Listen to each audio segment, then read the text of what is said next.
हरियाणा के तीसरे sero survey की रिपोर्ट आ गई है और सीरो सर्वे करने में पंचकूला की लैब ने काफ़ी महत्वपूर्ण भूमिका अदा की है। ये कहा जाए कि सारे सैंपल यहीं पर टेस्ट हुए हैं, इसमें कोई अतिशयोक्ति नहीं होगी। इस लैब की संचालिका डॉक्टर लीजा हमारे साथ हैं, हम उनसे जानेंगे कि ये सारा काम कितना चुनौतीपूर्ण रहा और इसका जो है इस सारे सर्वे के अर्थ क्या हैं। नमस्कार मैम। मैम ये बताएं कि सबसे पहले, क्योंकि बहुत बड़ी जिम्मेवारी थी आप पे, ये कितना बड़ा काम था, कितनी चुनौती थी आपके सामने?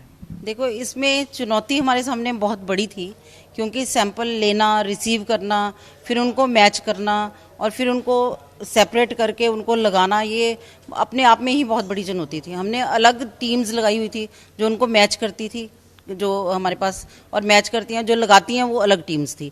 इसमें हमारे लैब टेक्नोलॉजिस्ट ने 24 घंटे लगातार भी काम किया है, तभी हम कामयाब हो पाए हैं कि हम 15-16 दिन में इस सारे सैंपल्स को कंप्लीट कर पाए हैं। नहीं तो हमारे लिए ये बड़ा मुश्किल था। और हमने 2-3 मशीन्स एंगेज की हुई थी, एक हमारे पास थी, एक हमने और रखवाई, एक और एंगेज की कि ये हमारे सारा सैंपल साइज़ पूरा हो जाए। ये सैंपल जो आम लोगों के लिए एक बड़ी क्यूरियोसिटी है कि आप लोग सैंपल लेते हैं, फिर पॉजिटिविटी या नेगेटिविटी बताई जाती है, तो वो सारा मसला है क्या? आम लोगों की भाषा में अगर आम लोगों को हम समझाना चाहें तो ये सारी प्रोसेस है क्या और किस तरह से हम ये पॉजिटिविटी या नेगेटिविटी मापते हैं? आम लोगों को इसका ये सहारा होता है कि जैसे हम कहते हैं पॉजिटिव है, तो इसका मतलब उसमें उस लड़ाई को लड़ने के लिए जो कोशिकाएं हैं वो बन चुकी हैं। तो अगर उनको बीमारी होती है तो जितनी उनके परसेंट कोशिकाएं हैं उनकी बॉडी में, तो या तो उनको बिल्कुल बीमारी होएगी नहीं, अगर उनमें थोड़ा सा कम परसेंटेज भी है फिर भी अगर होगी तो मिनिमल होगी। मतलब ऐसे नहीं होगी कि जानलेवा होगी, जैसे लोग पहली लहर में बहुत मरे हैं।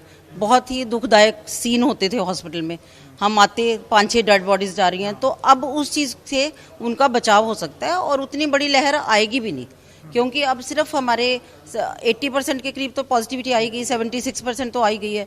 तो इसका मतलब थोड़े से लोग हैं जिनका हमें डर है कि दोबारा उनको डिजीज़ ना हो जाए, तो उनको हम प्रभावित हो सकते हैं। जो उनको हम वैक्सीनेशन जो सेकंड डोज है जब कंप्लीट हो जाएगी तो मेरे हिसाब से वो डेंजर जो है वो भी कम हो जाएगा। ये बताएं कि पहले 8%, फिर 14 और अब 76 से 80% के आसपास ये आंकड़ा आया है। इसकी हमारी वैक्सीनेशन भी इस दौर में हुई है। कितना सक्सेसफुल आप इस वैक्सीनेशन को मानते हैं? क्या जिन लोगों जो लोग वैक्सीनेट हुए हैं उनका आप मानते हैं कि वैक्सीनेशन सफल रहा? हाँ, बिल्कुल वैक्सीनेशन सफल है, ये मैं भी मानती हूँ। और ये मेरे ख्याल यूके की रिपोर्ट भी है कि जो इंडिया की जो वैक्सीनेशन है उसने पेंडेमिक बचा लिया। ये रिपोर्ट है यूके की। तो मैं भी मानती हूँ कि वैक्सीनेशन की वजह से बहुत सेफ्टी हुई है। तो वैक्सीनेशन से हमने काफ़ी जनता की, लोगों की जानें बचाई हैं। आगे अब सेकंड डोज जैसी लग जाएगी तो मेरे को लगता है कि हो सकता है इम्यूनिटी 90% से ऊपर चली जाए। मैम, एक सर्वे में और इस बड़ी महत्वपूर्ण बात यह है कि 6 से 9 साल के बच्चे और फिर 10 से 17 साल के बच्चे जो वैक्सीनेट भी नहीं हुए, इनको भी आपने सर्वे में शामिल किया था। एक तो इनकी रिपोर्ट क्या रही, दूसरा ये बताएं कि इनके जो है क्या खतरा बड़े लोगों से कम है? हाँ, इनकी रिपोर्ट भी हमने, जैसे हमें एक्सपेक्टेड नहीं था, फिर भी इनकी 70% पॉजिटिविटी आई है। तो इसका मतलब क्या है कि जैसे बड़े लोग इन्फेक्ट हुए, बच्चों में इम्यूनिटी ज़्यादा होती है, तो वो इन्फेक्ट हो गए होंगे लेकिन उनके सिम्टम्स वैसे नहीं होंगे, कि उनको सिम्टम्स वैसे नहीं आए होंगे जैसे बड़े लोगों को आए। इन्फेक्ट हो चुके और एंटीबॉडीज़ उनमें डिवेल्प हो चुकी हैं। अगर वैक्सीनेशन हो जाएगी तो 100% बच्चों की सेफ्टी हो जाएगी। फिर कि तीसरी लहर की बहुत ज़्यादा चर्चा रही। आज सीरो सर्वे की रिपोर्ट के बाद हम क्या कह सकते हैं कि तीसरी लहर का खतरा अभी बरकरार है? जितने पैमाने पर बताया जा रहा था कि तीसरी लहर जो है बच्चों को ज़्यादा प्रभावित करेगी और ज़्यादा सीवियर होगी, तो ये बताएं कि अब इस रिपोर्ट के बाद क्या माना जाए कि कितनी सीवियर होगी ये तीसरी लहर और या कम खतरनाक होगी?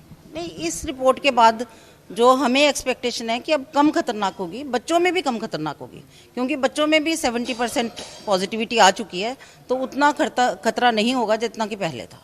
शुक्रिया। तो ये है मैडम लीजा, जिन्होंने साफ तौर पर बताया कि अब जो तीसरी लहर अगर आती है तो बहुत कम खतरनाक होगी। हालांकि जो सीरो सर्वे की रिपोर्ट में जो आंकड़ा आया है, जितने लोगों को इसमें पॉजिटिव पाया गया है, ये एक बहुत अच्छा संकेत है और वैक्सीनेशन का पूरा लाभ हरियाणा में हुआ है। एएनबी न्यूज़ के लिए चंडीगढ़ से कैमरामैन रिजवान के साथ राकेश गुप्ता।